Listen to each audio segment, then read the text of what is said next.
Hi friends, అందరు ఎలా ఉన్నారు? బాగున్నారా? మేమైతే చాలా బాగున్నాం ఫ్రెండ్స్. ఈరోజు వీడియోలో పిల్లలు మనీ సేవింగ్ టిప్స్ గురించి తెలుసుకుందాం ఫ్రెండ్స్. పిల్లలకు ఎప్పుడైనా డబ్బు విలువ తెలియజేస్తూ పెంచాలి. డబ్బు మన దగ్గర లేకపోతే అవతల వాళ్ళు ఎలా ఉంటారు, డబ్బు మన దగ్గర ఉన్నప్పుడు ఎలా మనతో బిహేవ్ చేస్తారు అనే విషయాన్ని తెలియజేస్తూ పెంచాలి ఫ్రెండ్స్.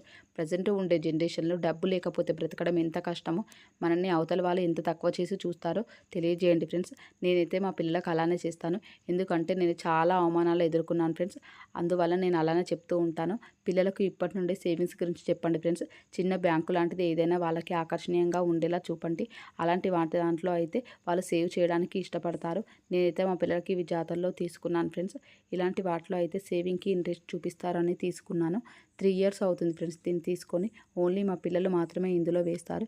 ఎవరి దాంట్లో వాళ్ళే వేసుకుంటారు. ఇందులో ఎప్పుడైనా వాళ్ళ డాడీ ఇచ్చేయమని, ఇంకా ఎప్పుడైనా ఫెస్టివల్స్కైనా, బర్త్డేస్కైనా అప్పుడప్పుడు ఇస్తున్నప్పుడు ఇందులో వేసుకుంటూ ఉంటారు. ఈ బ్యాంకు లేకముందు మా పిల్లలకి ఎప్పుడైనా మనీ ఇస్తే నేను దేనికో ఒకదానికి యూజ్ చేస్తూ ఉండేదాన్ని. ఇలా కాదు అని ఈ బ్యాంకు తీసుకొచ్చాను. అప్పటి నుండి ఇందులోనే వేస్తారు. వేయడానికి వాళ్ళ ఇంట్రెస్ట్ చూపించకపోతే ఈ మనీతో మీకు ఏదైనా టాయ్ కొనిస్తాను అని చెప్పి ఒక లక్ష్యం పెట్టి ఇందులో వేయిస్తూ ఉండేదాన్ని. మనీ ఎప్పుడు అడగొద్దు, ఫుల్ అయ్యాకే అడగాలి.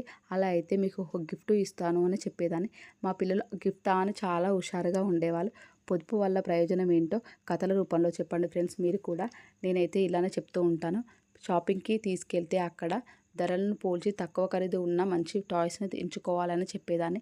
ఎక్కువ పెట్టి ఏది కొనుక్కున్నా అది తొందరగా పాడైపోతుంది అని, అదే డబ్బు సేవ్ చేస్తే మనకు ఆపద సమయంలో ఎంతో ఉపయోగపడుతుందని చెప్పేదాన్ని. సేవింగ్ అనేది పేరెంట్స్ నుంచి పిల్లలకు స్టార్ట్ అవ్వాలి ఫ్రెండ్స్.